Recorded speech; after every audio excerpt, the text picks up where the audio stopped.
Hello and welcome back to my channel. My name is Kaylee and these are my books.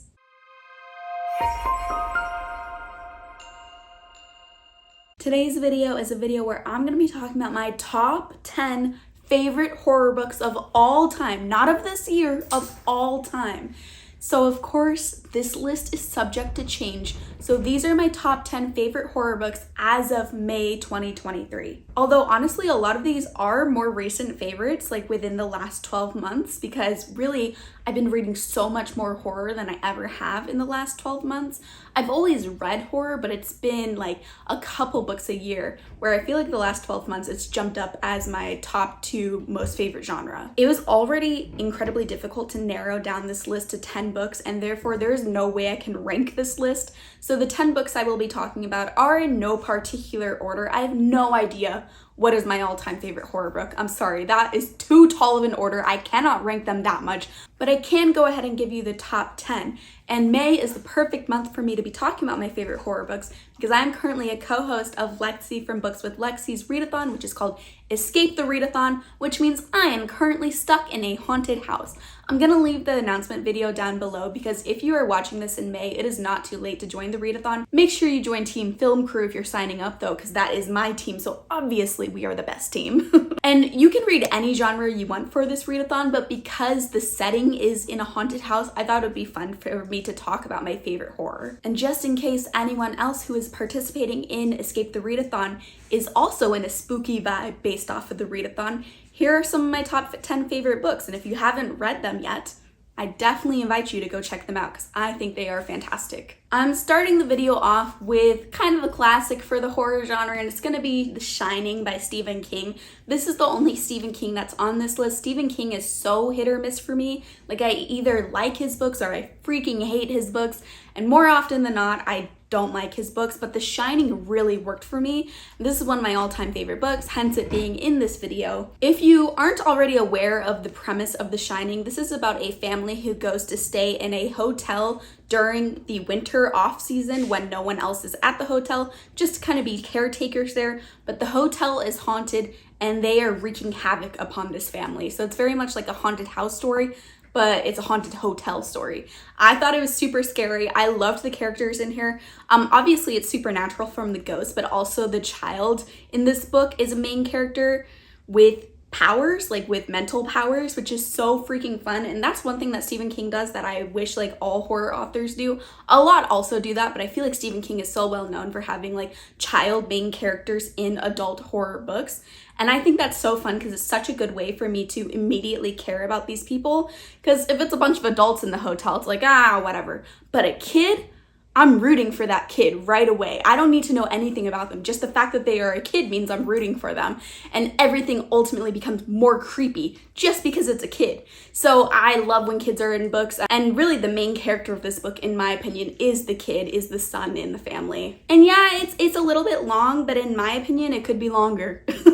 This is one Stephen King book that I think even if it was further extended, it would be awesome because I flew through this book. I loved every second of it. Maybe in October, I'll reread this one. Next up is Mary by Nat Cassidy. This is a newer release horror book released last year, and this is a retelling of actually Stephen King's Carrie. I didn't even realize following up the Stephen King book with Mary was kind of funny considering this is a retelling of a Stephen King book, but it's like a pretty loose retelling. It's definitely just doing something that's brand new in my opinion. But I believe the basic premise is, what if Stephen King's Carrie was middle-aged and going through menopause? This is a book I'm sorry, but I'm gonna tell you basically nothing about because I think this is a book where you really benefit from going in blind because this book has so many things going on in it. It is absolutely wild, bonkers, unhinged. You will not be able to predict where the story is going from the beginning. I think it's freaking awesome. It's such a roller coaster. And so I can't even really classify what subgenre of horror it is because I feel like that's a little bit of a spoiler. Let me see what it says on the back about this book before I say anything else. All right, so the premise is talking about how Mary is going through menopause, but she's getting hot flashes, and with these hot flashes, she is seeing mutilated figures like in the mirror and all around around her, and she ends up going back to her hometown to help out her aunt. And in her hometown, she realizes that these mutilated figures that she's seeing are actually echoes of a serial killer's victims. But this book is crazy. This book is very much in Mary's point of view. You're in Mary's head, and Mary is not a great person's head to be in. Mary is one of those characters where you don't know if you love her or hate her. You don't know if you should root for her. Very much a complex character, and I absolutely loved being in her head because it was so wild. So I highly recommend this book. But this book, along with every other book on this list, I should have said it at the beginning, but I think it goes without saying. These are horror books. They're going to have horrific things in them. If you need to look up trigger warnings, please look up trigger warnings for all of these books, because all of these books have many, many triggers inside of them. Next up is a novella that I actually read last month, and it's already worked its way up to being on my top 10 favorite horror books of all time list, and that is the first novella in this collection, Things Have Gotten Worse Since We Last Spoke. So I want to be very explicit. It's not this book as a whole, it's the first novella inside of this book. Because the first novella also has been published separately too, but the version that I have is in a collection. But the novella of Things Have Gotten Worse Since We Last Spoke is also very unhinged, very wild. You can't really tell where it's going from when you start. The basic synopsis is this is a novella told through a series of email exchanges and instant messaging exchanges between these two people. One of them is selling a vintage apple peeler and one of them is buying a vintage apple peeler. And they begin to have a bit of a weird relationship, to put it mildly. There is still a scene in this book that is in my mind, so crisp, so clear, and every time I think about it, I just like want to go like this because it's so horrific and so awesome and so disgusting. Like, it's freaking awesome, this novella, and super unique just in how it's told with this exchange of emails and instant messages. And you would think that maybe you can't really get at the characters just from reading emails, but you definitely can. You are definitely a voyeur in this novel, looking upon these two people interacting with each other. But you get a good feel for what they're like, and I think the distance actually just makes it more creepy because things escalate so quickly when suddenly there's like a 3-day break in between emails, and then the next email comes and you're like, what the heck, how did we get here?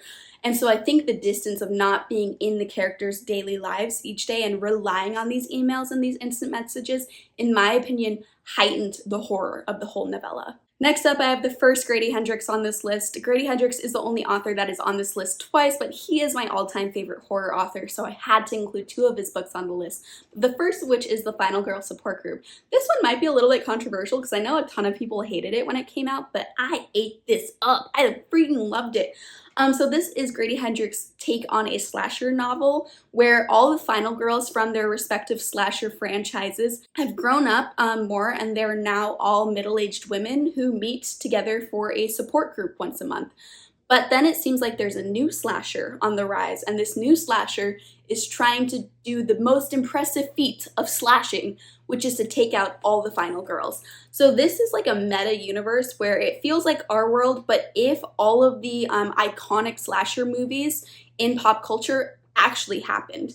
It's kind of nice that I'm wearing this sweater. Let me show you the sweater I'm wearing right now, because it kind of has all the slasher movies that are represented in this book. And this book, even from someone like me, who I'm a very casual fan of horror movies, like I've seen them, but I've seen them once, you know, and I think they're fun, but I'm not obsessed. I don't have a ton of knowledge about each of them.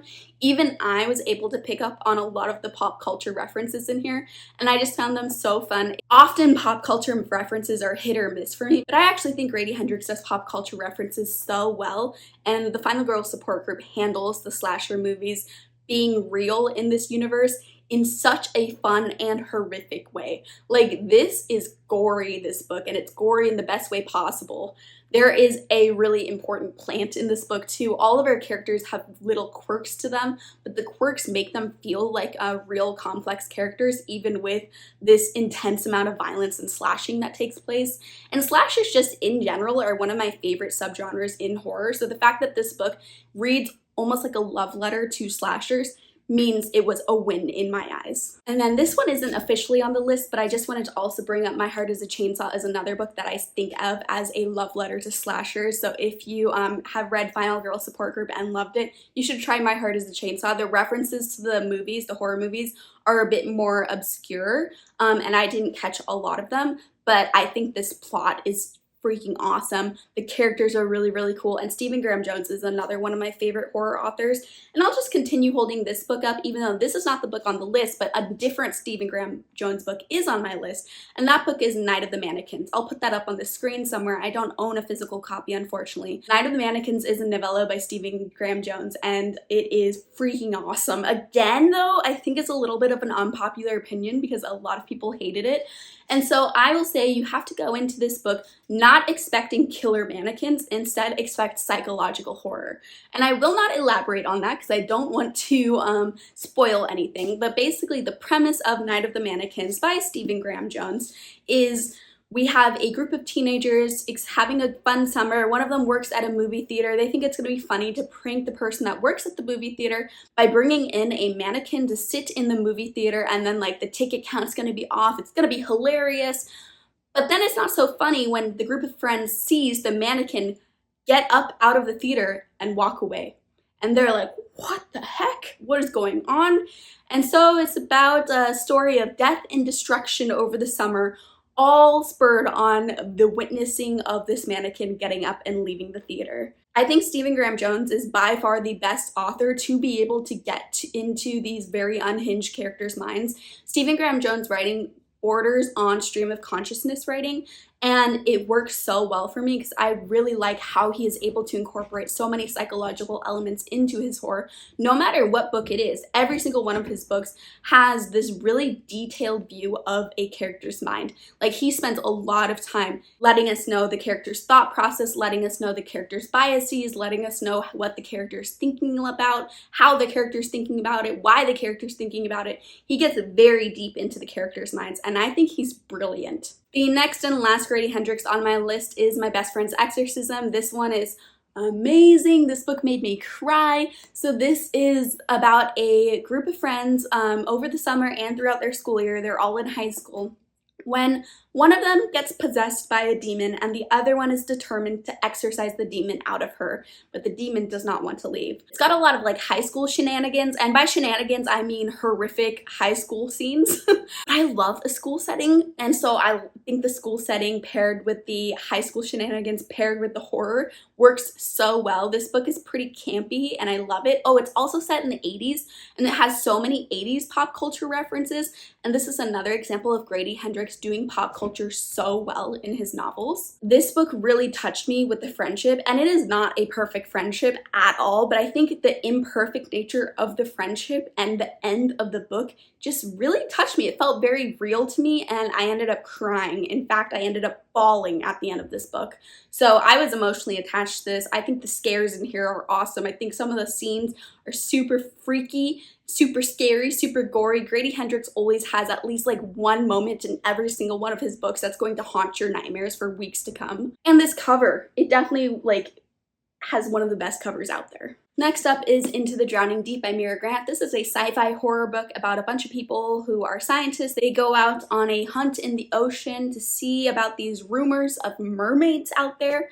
But turns out the mermaids are not so nice, and so this is a book about water horror, ocean horror, boat horror, and killer mermaids. Now, I want to stress that this is a sci-fi horror heavy on the science fiction. I think it's equally science fiction and horror, if not leaning heavier on the science fiction side. It's a slow build-up. It has horror throughout, but it has a lot of science fiction you have to get through to get to the horror. So this is for fans of either science fiction or horror, but if you are a fan of horror and you hate science fiction, this book might not be for you. This is the book that I read a couple of years ago, and it really sparked my love for ocean horror and water horror, and I've been searching for that high ever since. I have yet to find a book that compares to this. I think this is the best ocean horror book that I've ever read before. If you are afraid of the water, if you are afraid of the ocean, if you're one of those people that doesn't like to like float out in deep water because you don't know what's underneath you, this book is going to scare the crap out of you. And I loved the science fiction elements in here. I thought they were really cool to read about, really intriguing to read about, and I liked the science mixed with the horror, and I liked how a lot of the characters' interactions with the horror took a more scientific approach, you know, instead of like screaming in terror, like thinking about how to document it. I just thought it was a unique take on a horror book because these characters have different motivations than a typical horror character does. This is another book I haven't read for a while, and it's due a reread, so maybe I'll reread The Shining and Into the Drowning Deep next spooky season. Next up is House of Hunger by Alexis Henderson. I love both of Alexis Henderson's books, Year of the Witching and House of Hunger, but I think I like House of Hunger a little bit more, so that's the one that's on this list. This one is tied with my best friend's Exorcism for like my favorite cover of all time. I think it's beautiful. And this is a slow, atmospheric, gothic fantasy horror book. This is definitely a book where it's not going to be thrilling the whole way through, but in my opinion, this atmosphere is top freaking tier. And so I loved how slow it was because it allowed us to build up that atmosphere. And it just made, it was so immersive of a read. It was so immersive. It made me feel like I was there the entire time.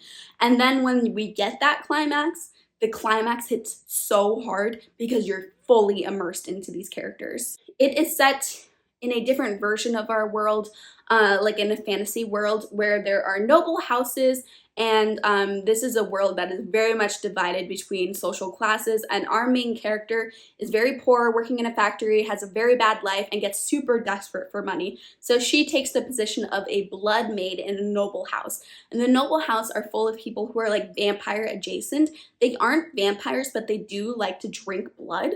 And a blood maid is someone that is kind of like a sex worker who lives in the house and provides blood for people, and then gets paid for their blood.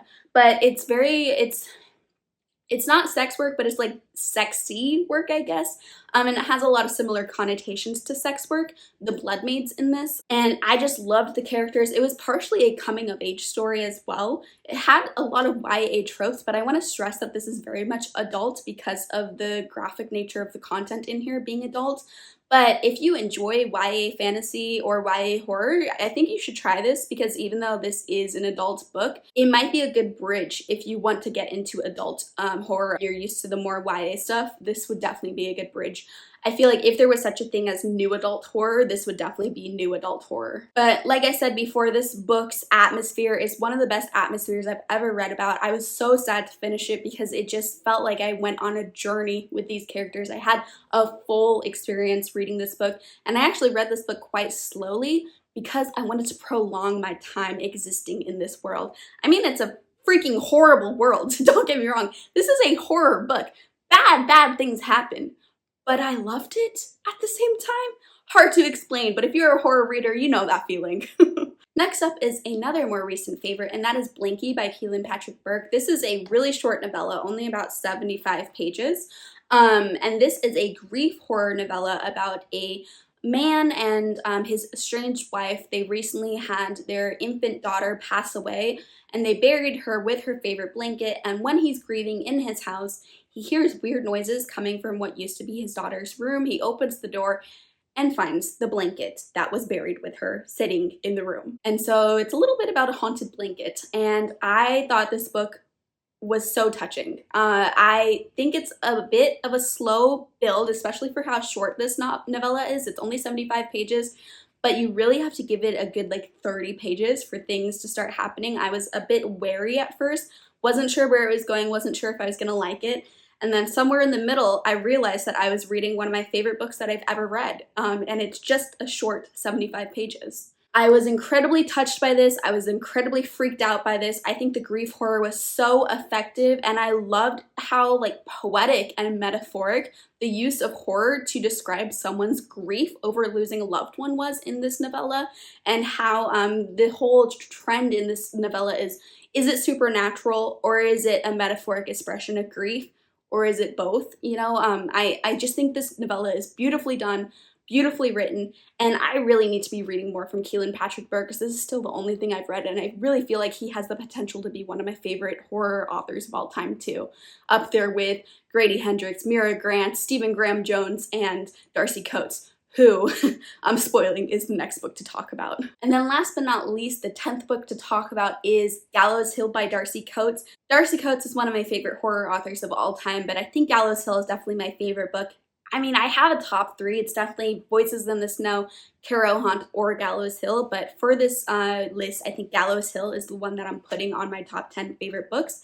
Gallows Hill is about a haunted winery who, our main character, she is very estranged from her parents. Her parents die mysteriously, and she finds out she inherited their winery. So she goes to visit the winery, visit the estate, and basically figure out what the heck she's gonna do with this winery that's suddenly hers. But she might have gotten a lot more than she expected when it seems like the winery is haunted. I love wineries. Like, I've gone to so many different wineries before, and I love haunted house stories. So Gallows Hill pairing a winery with a haunted house story was perfect for me. And the winery is a very important part. It's not like it's just random other setting and you could pick up the story and put it in a house and it'd be the same thing. Like, the winery is very important to the story, and I loved that the setting was such an important part to the plot. I thought the mystery was so intriguing. I was like dying to figure out what happened to the parents, what's going on with this winery, how is she going to get out of this situation. And Darcy Coates, along with Alexis Henderson, writes the best atmosphere ever. Every single one of Darcy Coates' books that I've read has a fantastic atmosphere, and Gallows Hill has a top tier atmosphere as well. And so again, this is a book that is fairly fast-paced. I would say, let me take that back. For Darcy Coates books, I feel like Gallows Hill is probably medium-paced. But in the general scheme of books, I feel like it is fairly fast-paced. But with it being medium-paced for a Darcy Coates book, it's because the atmosphere is built up. Our setting is built up. Our side characters are built up. This story just feels so rich to read about. And the scares, the things that our main character goes through in Gallows Hill are terrifying. I would be laying on the floor in a fetal position. Like, people say Darcy Coates is cozy horror, and I say cozy what? I get what they mean because I think it's so atmospheric. It feels just cozy to read it. But don't think cozy horror doesn't mean horrific, because Darcy Coates, in my opinion, is freaking horrific. Gallows Hill has some crazy scenarios in there. So those are my top 10 favorite horror books. To recap everything on my list, it is The Shining, Things Have Gotten Worse Since We Last Spoke, Mary, Final Girl Support Group, Into the Drowning Deep, My Best Friend's Exorcism, House of Hunger, Night of the Mannequins, Blinky, and Gallows Hill. Let me know down in the comments if you've read and enjoyed any of these books, and of course, please let me know down in the comments what your favorite horror books are, because I'm always looking for more recommendations. If you liked this video, please like the video and subscribe for more content, and I'll see you next time. Bye!